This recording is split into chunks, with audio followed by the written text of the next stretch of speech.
Good day and hello, besties. My name is Shelby Ashley, and welcome to another episode recap for Big Brother 28. This is episode 23, and this was week 7's HOH competition on also BB Unlocked. And I must say, I came in a little late to the episode, but thankfully, this episode of BB Unlocked was a snooze fest. And I think all I really missed was Chuck and Kamu's interviews. So we really didn't miss much. So this is still going to be a full recap of pretty much what happened, at least in the game. And, like I said, this episode BB Unlocked was a little, in my opinion, compared to the other ones that we've had. But you gotta do what you gotta do. You gotta truck through it. And that's what Big Brother is all about. So please subscribe to the channel, like this video, comment below as you watch, and let's get right into it. So when I came in the picture, I came in on Kamu attacking Jerry O'Connell. So I don't really know what was happening before then, but that is definitely what I came into in this episode. Then we get a rant room segment where everybody's talking about how gross the house is, how smelly it is. Someone said, gotta breathe out of your mouth, baby, which I think was Lala, actually, now that I'm reading that. Devins is voted the BB badass with his Diamond Power of Veto move, and Yash is the BB dumbass, but give Yash a little credit, he had no idea all that shit was going down, so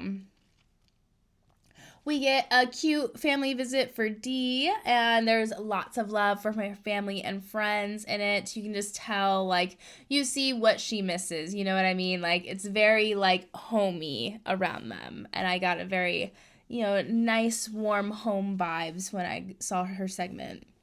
And then we get Content Corner. Like I said, this episode of BB Unlocked was a little whatever, especially after this is the last, the information they can reveal to us now is who won the power, but now that that's over, I don't know, BB Unlocked, they're losing me a little bit, but it's okay. In the Content Corner, we got a little bit of Roman lyric content, and I gotta be honest, look, I was a hater, but I kind of eat up the content a little bit. It comes up, obviously, on my stuff, and I'll sit and watch it for a little bit. Paul Abrahamian, is that how you say his name? I feel like I typed it well because Taylor said it very well, whenever she was talking. But he has a little cameo. Apparently he's kicking off the HOH competition. I didn't catch that on any of the feeds. Did anybody talk about Paul being in the house? I didn't catch it at all. And I don't really remember these BB Unlocked people ever doing the draft. They said they did the draft with Rachel at the beginning. I don't remember this, but we get a glimpse into their draft, and Derek is the only one that has all of his people left, and I think there's 2 or 3 people from FAP in there, so that's pretty cool. And then we get to my favorite part of BB Unlocked. I love it when we get the behind the scenes kind of stuff, and we get to see behind the scenes of OTEV. And this segment made me realize that I think being on the art department for Big Brother would be so much fun. So much fun to build all these sets and stuff. I think it's pretty fun. They say that OTEV takes 4 days to build, which is why they were in the house for so long. Then they were trapped, not allowed. The backyard was closed. Is what I'm trying to say. Definitely the coolest segment of the night. And then we get into the episode, the meat and potatoes of the evening, if you will. We come back from Kamu being evicted after Angela wins the Blockbuster competition. We get some more of her celebrating all of that, and we get glimpses of Mallory during the night, Mallory and Melody, and they gave Taylor the heads up. They gave Taylor a heads up that, look, Drew and Barrett are voting for Kamu to go home. We can't change their minds, so we're going to vote this way. I'm sorry. And they didn't get a chance to get to Lala. So that's why Taylor voted the way she did, which I thought was kind of strange in the moment, but it all makes sense now that, they must have tipped her off, but not been able to tip Lala off. And Lala was very hurt by being left out, I think. Obviously, she's crying, she's very, very, very upset by it. And while Mallory and Melody are going on their apology tour, they're saying, it was Drew and Barrett's fault. But the BBC where Drew and Barrett said that they can blame it on them, or at least that's what they say. I believe that from Drew. I don't know so much from Barrett. I don't remember. But they do say, like, blame it on them, and so that's exactly what they're doing. So they go apologize basically to Taylor, Lala, and Yash. And Yash is also telling Drew, like, could have had a heads up. That would have been cool. And Yash is grilling these men in this episode in his DRs. I love Yash's pose in the DR too. Is like, I don't know if you can see it in the frame, but it's like leg up, kind of hot. But it's I just love that, like, oh, I'm Jerry, I am pissed. Like, Yash is growing on me a lot as a TV personality and a competitor. Like, talk about the underdog that nobody wanted in the beginning, but he's really showing up. I really hate it for him that he took this deal. Like, it really sucks for his game. So I hope Yash is just makes some really good moves that I respect. So we're kind of Team Yash around here.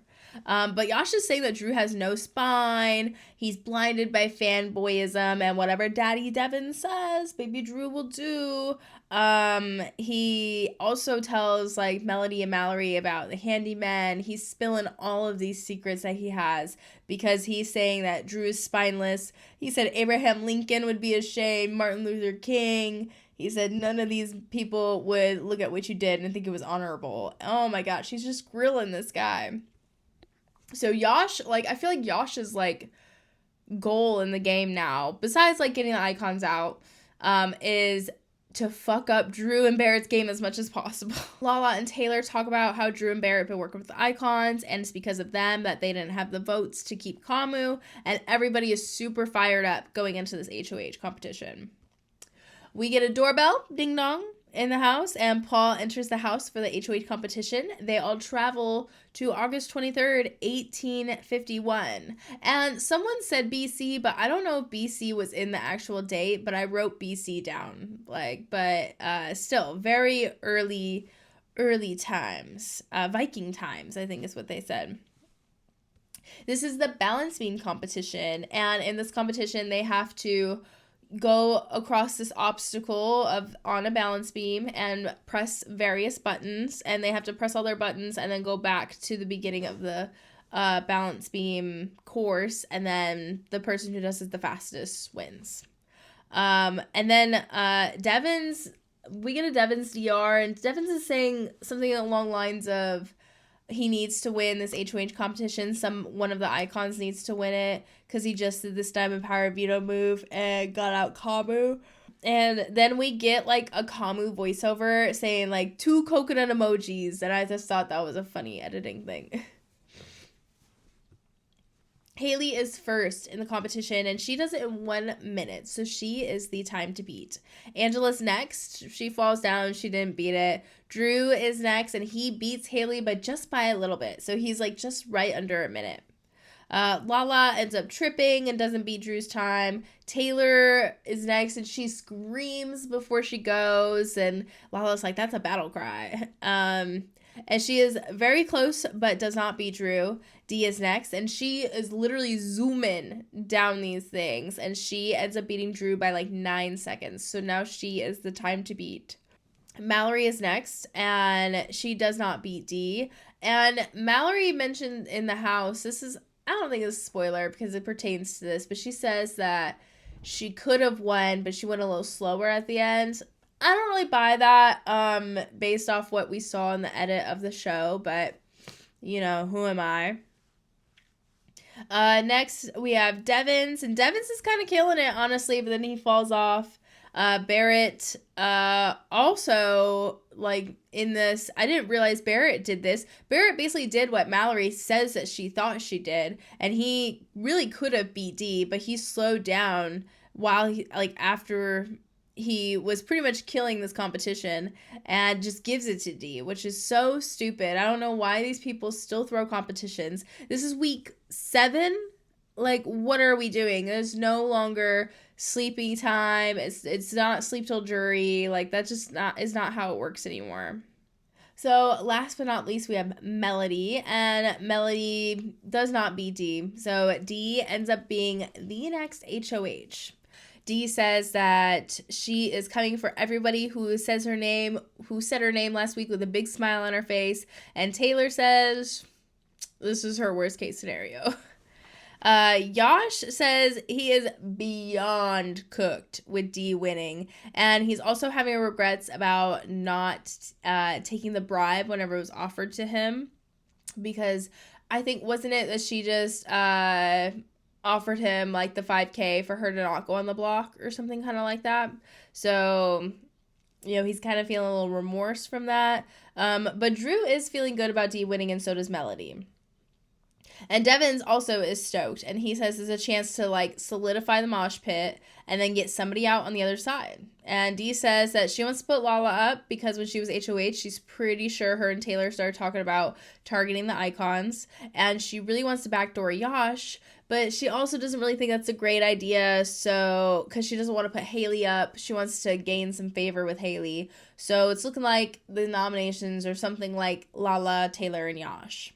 Taylor and Lala have a moment together. It's hard being on the bottom and staying on the bottom, but they had their chance to take their shot whenever Lala was HOH. So the consequences of your own actions a little bit, but it's just emotional. I see where, and there's a lot more going on in the house, a lot more layers that we're not seeing on the show itself. Lots more microaggressions kind of happening in the house. I hate it when Drew says things like, oh, Lala's here, like she can still cook for us and stuff like that. Like, and then it's just getting really messy in the house. So it's just really heavy, especially on Lala and Taylor right now. Dee and Lala end up talking, and Dee says that she heard that Lala was going for her, and Lala names all of FAP that was also in the room whenever everybody was talking about it. Like, Lala's not about to just let this fall on her. Everybody was talking about this. And then Dee, hasn't really ever trusted Drew. Like, he does bring them a lot of information, but she's always had like this feeling in her gut that she shouldn't trust him, that he's slimy, that he's, not a kosher player for her. She thinks that she should watch out for him. And she thinks that he might have been pushing the target the icons narrative a little more than what he's letting on. Dee ends up talking to the other icons, and she's talking about her bribe power. And she's saying, it didn't work last time, but maybe it could work this time. And what could they bribe Yash with to get him to take it, to save all of them? So Dee comes up with this idea of offering it to him for his next HOH to keep all three of them safe for the week. So, Yash comes up to the room, and she's asking him, who threw her name out there. And Yash is definitely lying, and he's saying that Drew and Barrett definitely said Dee's name. And so Dee, upon this information, Dee offers Yash the 5K. She said, with the big ass coin, she said, if you take this 5K, when you're HOH next, the icons, Dee, Angela, and Devins, will be safe the whole week. So that covers the renom too. I was wondering what the language was because this wasn't on feeds that she used, but she said the whole week. So that qualifies for a renom as well. And then, Yash takes it, but before taking it, he asks them, like, can you keep me safe then? Like, if I can't do this, can you keep me safe? And, before Yash takes it, like, Dee is like, if you don't accept this, I will consider putting you up. And if you don't win veto or the blockbuster, you will go home. And so they're threatening them. All these icons are doing now is just threatening everybody. Like, it's kind of crazy how much power they wield.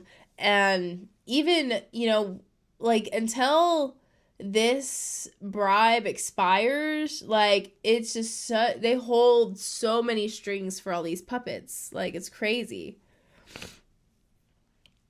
So they all agree. Yash takes the deal. They all agree on it. You know, Devins and Angela say that they'll help keep Yash safe, which who knows if they will. They aren't bound to any contract, but Yash is. And Yash is a little annoyed that he had to make the deal with them, but he knew if he didn't take it that he was going to leave this week, probably, if he didn't win his own safety. But, you know, if you have a chance to keep your ass off the block, kind of take it, you know what I mean? So in order to get some more information, they call a mosh pit meeting with everybody to clear out some air, so they say. So these people love to say. She tells the group that she's thinking about, you know, nominating Lala and nominating Taylor. But she just wants to clear the air about some information before she makes another nomination. So she wants to know what happened the night that Yash won HOH. And Drew is telling the truth, saying that Kamu was leading the charge. And they were like, well, do we want to ask Yash this? Let's go get Yash. So they go get Yash, and Drew's like, I don't really know what you want me to do here. Do you want me to spill stuff? Do you want me to, like, he didn't really know, like, what the end game of this conversation was.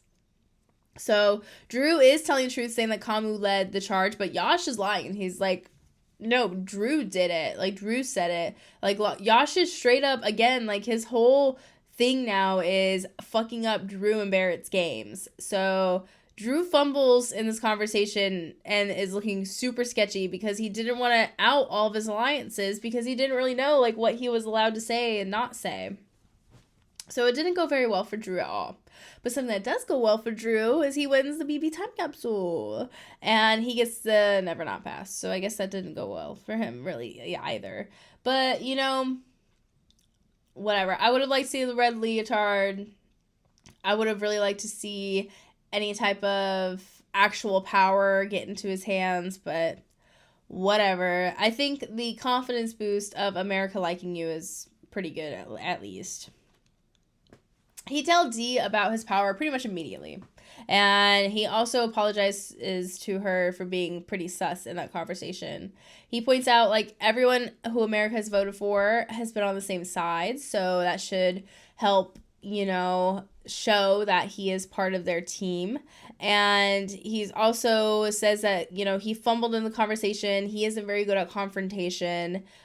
Drew says that it just feels like, he's saying, like, in the DR, like, it feels like no matter what he says, Dee just doesn't believe him. And he says that he has been playing both sides, but it's for the benefit of the crossovers. And he's kind of burnt that bridge, and he can't not go after the other side. So he is crossover strong.